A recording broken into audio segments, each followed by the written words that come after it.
พี่น้องจ๋ามาเด้อเก็บผักหวานกับยายตุ้ม8 มีนาคม 2568เก็บผักหวานท่ามกลางฝนโปรยนะพี่น้องเนาะว่าสิพาหลานมาเก็บได้มื้อวันเสาร์ฝนพตก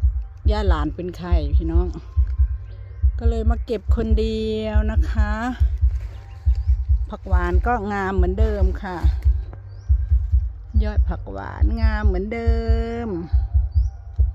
ฝนตกใส่แห้งงามพี่น้อง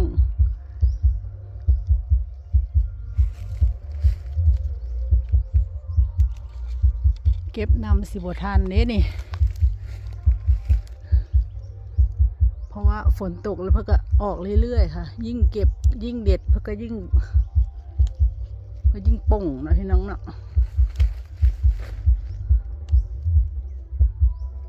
ม่งใดลายๆก็ขายกันราคาถูกพี่น้องเอ้ยห่อบ้างไงห่อละ3 ห่อ50พะนะม่งหลายไผ่กระปุกเด้กุสุมานไผ่ก็มีได้เดียวนี่ผักหวานไผ่กระปุกได้พี่น้องเมื่อละ2-3 ต้นก็ขี้ข้านกินแล้วยามมันออกปลูกไว้หน้าบ้านเห็ดหัว2-3 ต้น5-6 ต้นยอดงามๆเลยพี่น้องโอ้ยสุดยอด